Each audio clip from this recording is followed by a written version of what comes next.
Los derechos digitales son una extensión de los derechos humanos en el ámbito digital. Nos referimos a cuestiones como la privacidad, la libertad de expresión y el acceso a la información en la era de Internet y las redes sociales. En los últimos años, ha existido una tensión creciente entre la protección de los derechos y libertades y el aumento de las restricciones. La tecnología ha transformado la forma en que las personas se comunican, participan e interactúan, redefiniendo los espacios donde estos derechos se ejercen. ¿Pero realmente tenemos privacidad en el mundo digital o solo es la ilusión de ella? ¿Cómo podemos garantizar que nuestros derechos en línea sean tan respetados como en la vida real? Quédate con nosotros. Desde 2012, el Consejo de Derechos Humanos de la ONU ha adoptado una serie de resoluciones en las que afirma que los mismos derechos que tienen las personas también deben ser protegidos mientras navegan en la red.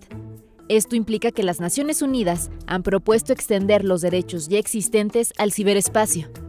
La manera en cómo la red nos ofrece conexión con el mundo es digna de estudio. Dorismilda Flores Márquez, profesora investigadora en la Facultad de Comunicación y Mercadotecnia de la Universidad de La Salle Bajío, nos advierte que en el espacio digital hay infinidad de capas, un mar de interacción en donde realmente solo vemos la superficie. Pues es que hay muchas cosas que siguen siendo relevantes en lo digital, o sea, acceso a oportunidades educativas, a oportunidades laborales, al entretenimiento, que con mucha frecuencia no se habla del entretenimiento como algo, digamos, relevante porque no se le considera productivo, pero que es fundamental también en la experiencia humana, ¿no? Podernos entretener, poder tener acceso a oportunidades culturales. Y eso es muy relevante, pero también está esta otra capa que no vemos de los datos, ¿no? Que se comparten independientemente de lo que hagamos de manera un poco más consciente.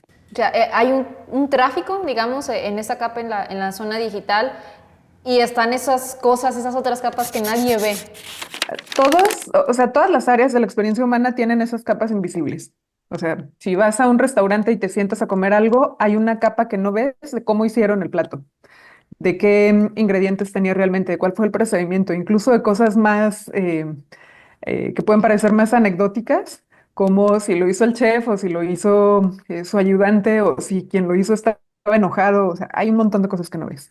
Bueno, en el espacio digital igual, o sea, hay una serie de cosas que no ves, pero acá se complejiza el asunto de los datos, ¿no? Esta capa de interacciones opera en diferentes sentidos, ¿no? O sea, para ti puede ser mucho más fácil que una aplicación de transporte como Uber o Didi ya tenga como precargadas las opciones más frecuentes que se guardan en función de tus trayectos anteriores, pero también puede ser un poco invasivo, pues que haya cierta capa de información que se sabe de ti para las compañías, que puedes saltar a los gobiernos y que en algunos momentos pues opera en la lógica de vigilancia, digamos, como masiva, pero en otros casos, sobre todo pensando en activistas y periodistas, pues que va como de vigilancia muy dirigida a personas y a sectores muy específicos, ¿no? Y también además de este pensamiento, digamos, más global, de que van datos, vuelven datos, hay un flujo constante, pero no todos tienen acceso a esa capa. ¿Cómo es el acceso a esa red? ¿Qué hace falta? ¿Qué oportunidades hay? ¿Cuál es la realidad? Bueno, es que a lo largo de los años hemos ido viendo cómo, en términos numéricos, crece el acceso. Es decir, si ves los números más recientes, súper optimistas de las encuestas del INEGI, pues puedes ver cómo ha crecido, por ejemplo, de las estadísticas de 2005, 2010 para acá, o sea, ha crecido de una manera bastante importante. El asunto es que todavía no todo el mundo tiene acceso, entonces al final eso implica que hay un sector de la población que no tiene acceso porque está precarizada por otras vías, ¿no? Por la educativa, por la económica, por la social, y aunque no es tan radical la diferencia en México, también por la de género. O sea, en todo el mundo el acceso que tienen los hombres a las redes es más alto que el que tienen las mujeres. Y por edad, pues el acceso que tienen las personas de mi edad para abajo, o sea, de 40 años para abajo, es más alto que el que tienen las personas adultas mayores, ¿no? Entonces, al final, cuando sumas todas esas precariedades, pues imagínate a una mujer de 80 y tantos años en una comunidad rural que no habla español y que a su comunidad no llegan las redes, ¿no? O sea, al final de cuentas es un entorno donde termina estando fuera, ¿no? Y cuando para la vacuna te tenías que registrar en línea y cuando los impuestos los tienes que pagar en línea y cuando hay una serie de trámites ciudadanos que tendrías que hacer en línea, pues al final eso deja fuera de un montón de oportunidades. Muy bien, nos vamos a quedar con esa información. Gracias, Doris, por el tiempo y por la entrevista. Al contrario, muchísimas gracias por la invitación. Como vemos a estas alturas, estar conectado no es una opción, es un requerimiento de la vida diaria. Angélica Contreras, consultora en temas de comunicación, explica que el espacio físico y el digital son prácticamente lo mismo. Por lo tanto, los derechos humanos también son válidos y exigibles en las redes. Angie, ¿qué significa hablar actualmente de un espacio digital? Es el espacio en el que estamos conviviendo todas las personas todos los días. Luego se piensa que el espacio digital no existe o que solamente está en nuestras pantallas o en nuestros teléfonos porque no lo vemos o porque no tiene un código postal. Cuando hablamos del espacio digital es todas estas herramientas, plataformas, redes, sitios web, videojuegos, etcétera, en los que las personas nos estamos conviviendo, relacionando, trabajando y hasta disfrutando. Y justamente dentro de este espacio, pues hay muchas formas de estar conviviendo, pero no es que sean mundos separados, no es que sea un metaverso, sino que hoy en día el espacio digital y el espacio físico son casi que ya uno mismo y lo que pasa en lo digital afecta a lo físico y al revés también. En un mundo en donde incluso para muchos los derechos más fundamentales todavía no son tan palpables, ¿es válido hablar ya de derechos digitales? ¿Es real? ¿Están en las normas? ¿Están en los espacios nada más de redes? ¿Cómo funciona? Sí, es muy real hablar de derechos digitales y es necesario hablar de derechos digitales. A mí me gusta explicar los derechos digitales como esta idea de que, a ver, un derecho humano es la dignidad que tenemos todas las personas, por el simple hecho de ser personas y estar en México, ¿no? Por la Constitución. Y entonces, ¿qué son los derechos digitales? Es igual, la dignidad que tenemos todas las personas por habitar estos espacios digitales. Y entonces viene la pregunta, ¿pero cómo? ¿Van a proteger el teléfono? ¿Van a proteger el correo electrónico? Pues no, van a proteger justamente a las personas que utilizamos estas herramientas para desarrollarnos y ejercer nuestros derechos, como la información, la salud, la educación, la libertad de expresión. Por eso los mismos derechos que yo tengo por ser persona, también los tengo en los espacios digitales. En la norma que se nos dice incluso aquí en México, ¿no? ¿Hay forma de que nos podamos proteger ante una vulneración de derechos en el espacio digital? Sí, pero luego vienen los candados legales, porque México reconoce el derecho al acceso a Internet, pero este es un llamado derecho llave. Es decir, es un derecho que tú, con esta llave, puedes abrir otros derechos, como información, educación, etc. Y eso ya es un derecho, pero viene la trampita. Dice el derecho al acceso, porque entonces van a decir, bueno, ¿por qué me cobran el conectarme a Internet? Pues igual que pasa con el agua, para que tengamos acceso a Internet tienen que existir cables, servidores y todas estas cosas para poder conectarnos. Y eso es lo que viene en nuestra Constitución. Pero además, como pasa con todos los derechos, no es que venga así tal cual, literalmente, el derecho a conectarte para que tú tengas acceso a la educación. No, sino es cómo este derecho a la educación, por ejemplo, se tiene que replicar en cualquier espacio en el que yo esté interactuando. Pasa, por ejemplo, con la protección de los datos personales. No es que venga directamente en la Constitución que se tienen que proteger los datos, sino que te habla de la privacidad. Y lo mismo pasa, por ejemplo, con los temas de seguridad o cuando lo pensamos en los temas penales. ¿Por qué se tiene que sancionar algún delito que se da en lo digital? Porque justamente somos las personas quienes estamos interactuando, conviviendo, desarrollándonos, pero en diferentes espacios. Ahora, ¿quiénes son las autoridades que realmente garantizan esos derechos? Porque hablamos de un espacio digital en donde no hay policías, digamos como los vemos quizá en físico en las calles. ¿Quién debería de respetar esos derechos y encargarse de protegerlos para los usuarios? El problema es que no les vemos, pero ahí están. Y ese es uno de los encantos, pero también de las grandes problemáticas que tiene Internet. Porque podemos crear estos perfiles falsos o utilizar el anonimato como una forma de seguridad, pero también esto conlleva riesgos. Por ejemplo, para las personas activistas, periodistas o defensoras, crear un perfil anónimo es una forma también de libertad de expresión y de su seguridad, pero también se utiliza para vulnerar derechos. Es muy común escuchar, por ejemplo, que realizan ciberpatrullajes. ¿Cómo los realizan? ¿Qué tipo de información están recabando? ¿Qué hacen con toda esta información que están recabando? Es decir, ¿a quién le toca? Yo creo desde un modelo de gobernanza de Internet que tiene que ser un trabajo colaborativo desde los diferentes grupos de actores que participan en la construcción de Internet. Cada área tiene un sector importante, tiene una importancia en su trabajo.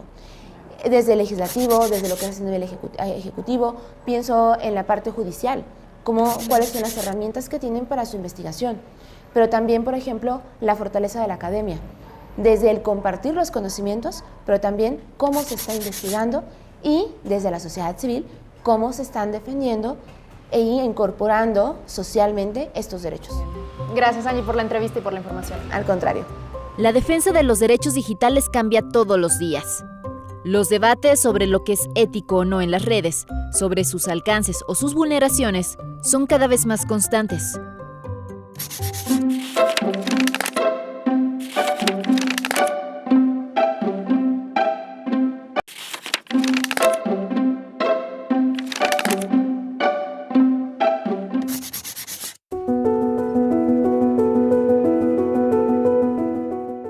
En México existen las policías cibernéticas estatales, corporaciones dependientes del gobierno que tienen la obligación de brindar seguridad. ¿Qué es lo que hacen? El oficial Uriel Rodríguez, miembro de la Policía Cibernética en Aguascalientes, nos explica. Cuando hablamos de derechos digitales sabemos que hay un significado en el espacio digital. ¿Qué significa navegar en la red exactamente? Ok, el navegar en el espacio digital pues efectivamente es totalmente un riesgo, ya que cualquier persona que tiene en sus manos un dispositivo móvil pues tiende a ser vulnerable, sobre todo por lamentablemente pues las redes sociales, que es lo que más común utilizamos. Instalamos aplicaciones, redes sociales o incluso ingresamos a algunos sitios web a lo mejor conocidos o que se dicen ser conocidos a través de redes sociales. Lo importante aquí es el saber identificar los riesgos, cómo de cierta manera que tú no ingreses, no proporciones tus datos personales, tu domicilio. Incluso hay ocasiones que con el hecho de que tú des algún tipo de fotografía en redes sociales, pues tiendes a ser una víctima totalmente potencial. Entonces, de cierta manera, detrás del espacio digital hay personas que en todo momento te están acechando. Hay vulneraciones, faltas que se pueden tener en estos espacios, ¿no? Es decir, una persona puede vulnerar el derecho de otra en la red.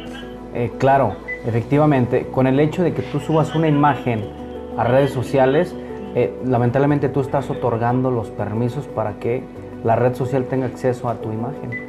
Entonces, si en algún momento ves esa imagen en algún otro lugar, a lo mejor para ti es incómodo, pero de cierta manera tú lamentablemente estás otorgando esos permisos para que esa red social tenga acceso a tu información. Entiendo que incluso el trabajo por parte de la autoridad, en este caso un cuerpo cibernético de la policía, se extiende también a tratar de proteger. ¿Cuáles son los más grandes riesgos y qué hacen para protegerlos? El principal riesgo es tu integridad, de cierta manera, un ejemplo, una extorsión. Tú proporcionas tu información lamentablemente a todas las aplicaciones. Una persona que tenga el conocimiento certero de cómo stalkear a una persona puede dar con tu paradero, te podría decir, en 5 o 10 minutos. Únicamente con tu número telefónico puedes saber tu nombre, puedes saber tu apellido, incluso tu correo electrónico. Una vez que tiene en su poder el correo electrónico, lo puede buscar, lo puede stalkear y te comienza a vincular con tus redes sociales. Te stalkea y en las redes sociales comúnmente todos tenemos toda nuestra información. De esta manera te puedes vulnerar, estás totalmente vulnerable. Entonces es importante tener las medidas de seguridad. Existe una que es verificación 2 pasos, que la mayoría de las aplicaciones, redes sociales y todos los sitios ya cuentan. Puedes vincular tu número telefónico, puedes ingresar un código o bien vincular algún correo electrónico para evitar ser vulnerable en tus redes sociales e información. Y para ejemplificar qué tan vulnerables somos, ¿nos puedes enseñar? ¿De qué tan vulnerable soy con mis datos en la red? Claro que sí, claro que sí. ¿Me podría proporcionar, por favor, su número telefónico? 449 Sí. 205 7476. Ok, bueno, En efecto, nada más realicé la búsqueda del número telefónico en fuentes abiertas, en aplicaciones. Si usted se percató inmediatamente con la aplicación que tenemos, que es totalmente pública, hay aplicaciones de paga, pero únicamente con esa aplicación y su número telefónico pude dar con su nombre completo, pude dar con los apellidos, incluso hasta el lugar, porque nos aparece una referencia de donde trabajaba. Además me apareció por ahí una base de datos en la cual se apreciaba tal cual el domicilio de usted y los lugares donde actualmente o donde anteriormente desempeñaba sus labores. Y solo con el número. Únicamente con el número telefónico. Ahora, ¿cómo tratan ustedes de proteger ese espacio digital? Podríamos pensar en el caso que nos da una extorsión. ¿Cómo protegernos ante eso una vez que ya fuimos vulnerados? ¿Qué es lo que sigue con ustedes? Ok, el protocolo como tal es reportar inmediatamente a las instituciones de seguridad pública. Nosotros en todo momento estamos realizando el ciberpatrullaje, porque así lo denominamos, es estar navegando en el ciberespacio y en todo momento estar investigando, sobre todo estar atentos a cualquier situación de incidente cibernético y alertar a la ciudadanía. Ahora también, estas acciones, ¿hasta dónde llegan? ¿Realmente quien comete una vulneración o un delito en el espacio cibernético es castigado? ¿Llegan hasta allá? Claro. Actualmente ya el Código Penal del Estado de Aguascalientes, si bien no es el delito como tal, pero se encuadra. Un ejemplo pudiera ser la sextorsión. Sextorsión no está tipificado, pero el delito de extorsión, artículo 149, está tipificado. Entonces, de cierta manera se encuadra el delito y pues tal cual dichas conductas pues también tienen alguna punibilidad. Justo esto me llama la atención, la tipificación del delito para castigarlo. Falta todavía entonces camino legislativo para abarcar a toda la red y tratar de proteger lo mayor posible. Efectivamente. Sí, dentro de algunos de los incidentes cibernéticos que actualmente ya están como tal tipificados, es el de violación a la intimidad personal, que es el artículo 181b del Código Penal del Estado de Aguascalientes, que se engloba más a la información o al intercambio de imágenes de contenido sexual y mediante la cual alguna persona pudiera hacer mal uso de ella, incluso Photoshop, compartir, distribuir, únicamente con el hecho de que tú tomes la fotografía y comiences a difundirla, ya pudiera ser algún victimario. Y ya hay un castigo para Claro, esa persona. Efectivamente, sí hay un castigo, ya depende del código, pero efectivamente sí hay un castigo y el artículo como tal, ya está, el delito como tal, perdón, ya está tipificado. Bien, nos quedamos con esos datos. Gracias por la entrevista. Nada que agradecer, al contrario, gracias a ustedes. ¿Hacia dónde se dirige la conversación sobre los derechos digitales? Francisco Chan, investigador en el Instituto de Investigaciones Jurídicas en la Ciudad de México, nos explica que para defenderlos es esencial reconocerlos. Yo creo que actualmente sí existen los derechos digitales. Parece que hablamos de esta tradición, ¿no?, sobre si existen o no, y creo que efectivamente son esta extensión, por ejemplo, de lo que conocemos como los derechos fundamentales, como los derechos humanos, y que se ejercen en el entorno digital. ¿Y dónde viene como el truco o cómo viene la diferencia? Yo diría en este mismo entorno digital, ¿no? Hay unas cuestiones que son de la arquitectura de Internet, de cómo está hecho Internet, cómo funciona, cómo opera, y esto hace diferente un poco tanto el ejercicio de los derechos digitales como la protección de los mismos. Ahora, ¿cómo podemos defender un derecho o incluso pues abogar por la justicia ante una vulneración en un espacio digital? ¿Cómo funciona? Sí, creo que es una de las grandes preguntas. Yo creo que lo principal y el primer paso es conocer esos derechos. Y aquí es donde viene la importancia, porque lamentablemente muchas veces, por ejemplo, la ciudadanía, las personas pues, que están en el entorno digital no conocen ni siquiera los derechos fundamentales, sus derechos humanos. Entonces yo creo que un primer paso sería eso, conocerlos, saber cuáles son y cómo funcionan. Y otro viene de la mano con la parte del entorno digital mismo, ¿no? Saber cómo funciona Internet, cómo está constituido, cómo opera. Y manejando estos dos puntos, yo creo que ya podemos tener una mejor protección. Parece un poco difícil porque pareciese como que la balanza está más del lado de la persona usuaria, más que otras medidas protectoras. Pero sí es muy importante el reconocimiento, primero es el conocerlo bien y después tratar de elegir, por ejemplo, algún medio de defensa que sí se puede. ¿Cómo se hace? Si nos pudieras dar un ejemplo, es decir, si a mí me vulneran alguno de mis derechos, si alguien me roba la identidad, trató de extorsionarme, ¿cómo nos defendemos? Porque una cosa es hablar de que existen y otra cosa es decir que están en la norma o en la Constitución. Yo siempre he platicado de dos cosas, sobre todo que sufren las personas usuarias. Y la primera es que supongamos que tienes tú, Dulce, una afectación, ¿no? Un derecho que sucede todos los días, la imagen personal, ¿no? Entonces aquí las personas pues nos encontramos en este dilema de a dónde acceder, ¿no? Lo principal, y yo creo que se ha hecho un gran esfuerzo de esta parte, sobre todo hacia la ciudadanía, son las asociaciones civiles, tanto nacionales como internacionales. Creo que ahí hay un punto de partida muy grande, sobre todo en apoyo y hasta en misma protección de los derechos digitales. Tenemos el caso de Artículo 19, Red 3D, derechosdigitales.org. Entonces, si la persona usuaria, supongamos, desconoce el mecanismo, la vía, un primer paso pudiese ser acercarse a estas personas especializadas y tratar de elegir.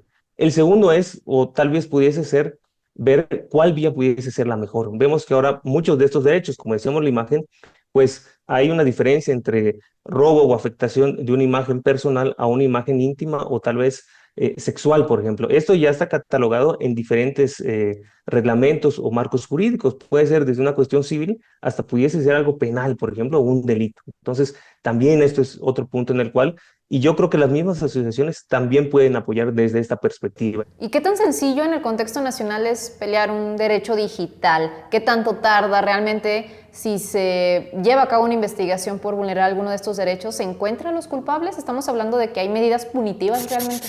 Muy buena pregunta, muy buena pregunta. Te pongo un ejemplo que sucedió en Países Bajos hace como 3 años, donde se hizo un porcentaje sobre cuántas personas habían tenido afectaciones, ¿no?, a derechos como, por ejemplo, la privacidad, derechos de la personalidad. Y lo que arroja este estudio, que es muy interesante, es que apenas un 1.5% de la ciudadanía, estamos hablando de un país en Europa, pudo acceder a eso. Y las principales razones eran desconocimiento, eran vías muy caras, por ejemplo, pues el pagar, contratar a una persona abogada, sabemos que en este país pues es algo muy caro también, y habían otras medidas. Entonces, creo que depende mucho de la cuestión específica. Hemos visto casos, por ejemplo, de afectaciones a imágenes íntimas. En Yucatán hubo un caso grandísimo hace muchos años, el de Yucatercos, por ejemplo, y después se reflejó en muchas instituciones, y muchas veces se accede a la justicia por cuestiones hasta mediáticas, por ejemplo, de la misma ciudadanía. Mujeres que han sufrido afectaciones, que se tienen que organizar y mediante estas asociaciones pues pueden llegar a acceder a la justicia. Yo creo que es uno de los principales puntos y pudiésemos decir que sí es algo difícil, por ejemplo, por un lado. Y por el otro lado, muchas veces las mismas plataformas pues no coinciden con esta protección, ¿no? O sea, sus normas comunitarias, como lo establecen, pues o son muy abiertas, o son muy cerradas, o son laxas, y tampoco pueden la ciudadanía acceder ni siquiera por esos medios. Entonces, se vuelve, como decíamos, un camino pedregoso, pudiésemos decir, en una primera instancia. Francisco, te agradecemos mucho por el espacio y por la entrevista. No, al contrario, Dulce, un gusto para mí y para todo tu equipo, y estamos a la orden. Muchas gracias. En un mundo cada vez más interconectado, los derechos digitales son el nuevo campo de batalla por la libertad, la equidad y la seguridad. Desde la privacidad y la protección de datos hasta la lucha contra la desinformación, los desafíos son enormes, pero también lo son las oportunidades para construir un espacio digital más justo. Como dijo Nelson Mandela, ser libre no es solo deshacerse de las propias cadenas, sino vivir de una manera que respete y mejore la libertad de los demás. El futuro de Internet está en nuestras manos.